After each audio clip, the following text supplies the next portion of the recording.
Hi, so now we're going to cover the first player parent team meeting. This meeting is way more important than I think some people realize. It sets the tone for the entire season or year of soccer.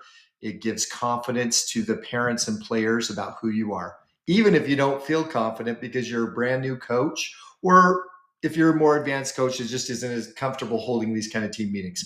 It establishes a tone. So we're going to cover quite a few topics in this course that and provide some tools for you to use that hopefully will make it easier and help set a really great tone and set the environment for your team.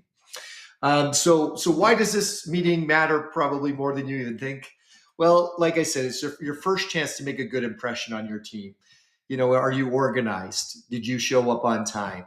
How comfortable were you with the players? Did you greet everybody as they showed up? There's just a lot of ways to set up confidence from this first player parent team meeting. Um, Even if you don't feel organized or you're not feeling like you're that good of a communicator, this is a way to establish some confidence both for you and for them. So the first thing I would say is that you need to show up on time. You need to be there before everybody else. Get set up. Decide how you want to structure your meeting, and in terms of just maybe even I like to have my parents and players sit in a circle. And so that it feels more inviting and more friendly and welcome rather than, standing in groups or sitting kind of, in rows or things like that. I want to establish kind of a circle of trust. That's my approach I enjoy doing. And it just makes it feel more like it's a family atmosphere. You can do whatever you want. Just make sure that you know what you want to do and establish the tone you want to set. It might be something more professional. I like to do my first parent player team meetings at the field where we're going to be practicing. It just gives them a chance to see what the distance is to drive there, to be there, how far it is from their home, and to get a lay of the land of the field and what it's going to look like as they go to practice, because they spend a lot of time there throughout the season or throughout the year. Um, you're going to explain a number of things in your first parent player team meeting. I like to first have everybody introduce themselves so you get to know them, including the players. And then I generally like to send the players off to play some 3v3 small sided games, break up and get to know each other. And I'll have an assistant coach or a parent, break that up with little breaks in which they might get a piece of candy and whatever they pull out of the bag, they have to share with their teammates some information about themselves. This is my favorite soccer player. These are my favorite TV shows. This is my favorite color. Whatever it is that you want to establish in that first player parent team meeting. But the players go off, they get to play with each other, get to know each other a little bit without any pressure from adults around, because the adults are all focused on the other stuff. And they get to know each other on a more, friendly level in terms of things about them. The other thing I like to do is after the parents introduce themselves is you've got to really establish who you are. You've got to talk about, you know, what your philosophy is, why you're coaching. Even if you're a beginner coach, it's important to share those things. That's what these courses are about.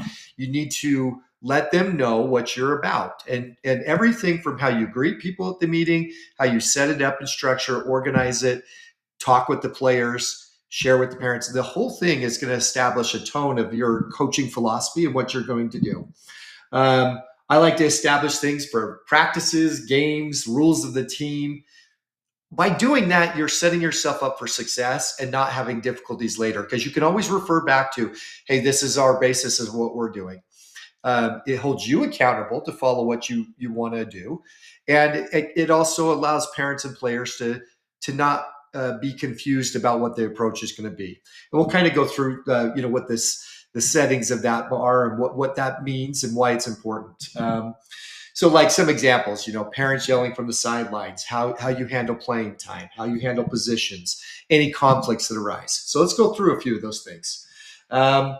The most important thing when you're building trust is again, make sure your meeting's organized. Give them the agenda in advance. You can send it to them so it's on their phones or their iPads. You can print it out. Have the agenda ready in advance so the parents know exactly what they're going to get at that meeting. I would say that like most important part of that is establishing how you're going to communicate. By starting up front with your parent player team meeting, being organized and showing what you're going to do, it's showing kind of how you'll approach practices. Even if you're a beginning coach, it's all of a sudden it's like, oh, okay, she's got her stuff together. She understands what she wants to do. Look how organized she is. Or, hey, he really is passionate about this. He really is prepared for what he wants to accomplish as a coach. So how you communicate is going to be super important.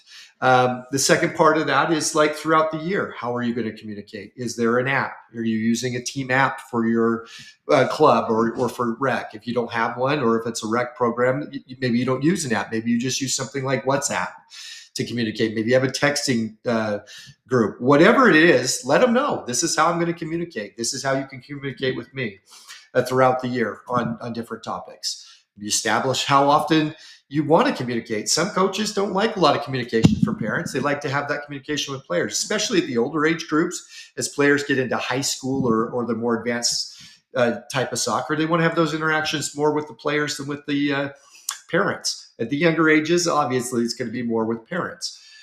I have a rule, the 24-hour rule, for example. After games, emotions are high. If something happened in the game between a coach, a player, a parent, just the general atmosphere of a game, if it's intense or whatnot, the 24-hour rule is we're going to wait 24 hours for our emotions to settle down. Then we can talk. So if there's something, and you establish that right up front, there's nothing worse than trying to handle a situation after a game when emotions are high, either from you or from your parent or both or from a player. Get those emotions down. That's a rule that I approach. Not everybody has to take that same rule. Maybe you have a different approach with that. But for me, that's always worked well. Well, I let parents know and players know in this first meeting, that's how we're going to handle it. So it's not a surprise later when after a game, I tell a player, hey, let's talk about this tomorrow at practice, or I tell a parent, hey, reach out to me tomorrow night, or I'll reach out to you tomorrow night. We can talk about this concern that you have then. Set the expectations. Is your team about player development? Is it a winning culture, a competitive winning culture? How are you going to handle challenges? What are you going to focus on in terms of the team environment? Why is that important, right? Well, maybe at younger ages, you're going to say, I like to, with younger players at U6 to U10, we're going to focus on player development. It's not about winning games as much as it is about getting lots of touches on the ball, their technical skills, and their ability to really learn the game of soccer and how to have a ball at their feet. Not everybody does it that way. I understand some people take different approaches. The point is in that meeting with the parents, you're establishing that. If you're a more advanced team, we're going to be more focused on, tactical, where position players play. You're going to establish those type of things in your player parent team meeting. What's the playing time going to look like? Are you going to play everybody equally? Are you going to only play the players that come to practice? Or how are you going to approach playing time? How are you going to approach playing players in positions? Younger ages, I personally like to play players around the field quite a bit. And sometimes that confuses parents. Well, why did he go from defense to forward and then back to midfield? And you even tried him out at goalie. That's an approach that I take. It's part of my philosophy I've developed from other mentor coaches over the years. That at younger ages, I want to do that. Maybe yours is different. Tactically later on, it may be, hey, you're only guaranteed a third of the minutes of a game. Yet beyond that, you have to earn your playing time. So, and maybe it's more player specific positions where they're learning the tactical part of the game at specific positions. Whatever it is, this is the time in your first player parent team meeting to establish what you're going to do so that it's no surprise as the season goes on, as the year goes on. Parents know, players know. That's just really good communication. Again, this kind of all goes together, but this meeting gives you an opportunity to inspire players and parents into what your coaching philosophy is, what you're about. And again, that doesn't matter if you're a beginning coach. That's why in this course section, we started with the philosophy so that you have the basis of where you're starting from and where you're going to go, and you allow that to direct and guide how you approach both this first parent-player team meeting, as well as your coming practices and games and so forth. So it's super important that you establish your coaching philosophy with them. Okay, so a couple other things with what to cover. Who you are, what your coaching story is, whether you're new or established or whatnot. Your team philosophy, again, development, effort, playing time, positions, etc.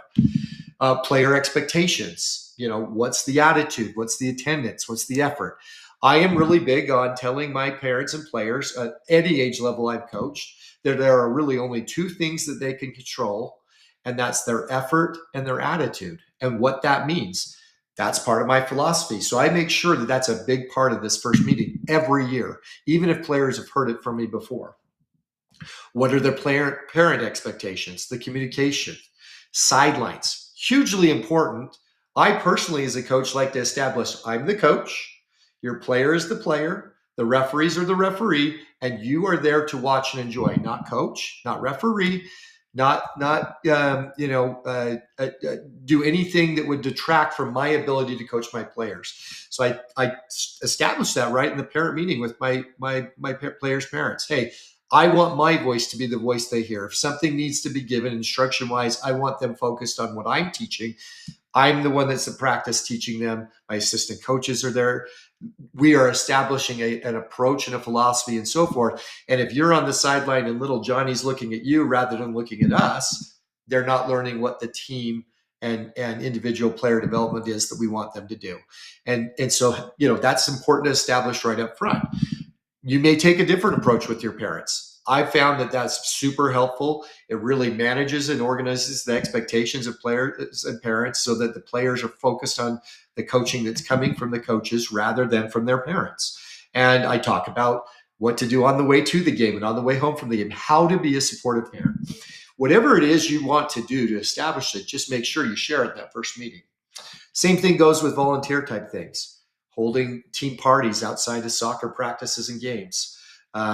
Maybe you're a travel team and you need somebody to help out with, the travel arrangements. Maybe it's tournaments. You want to establish at tournaments, certain activities you're going to do, things along those natures. Maybe it's just establishing with your parents that, hey, if you see that the coaches are cleaning up equipment, get out of your car and come help them clean up the equipment. Maybe that's your approach. Whatever it is, establish the expectations of the parents, both from that volunteer standpoint and on the sideline, etc. Same thing goes with players. Players, help your coaches pick up equipment, set up equipment. If that's part of your philosophy to teach them different things, those are things that I do to make sure that there's consistency in terms of what I'm trying to teach both on the field and off the field. Let's see. Player uniforms, calendar. Which apps do you use to communicate?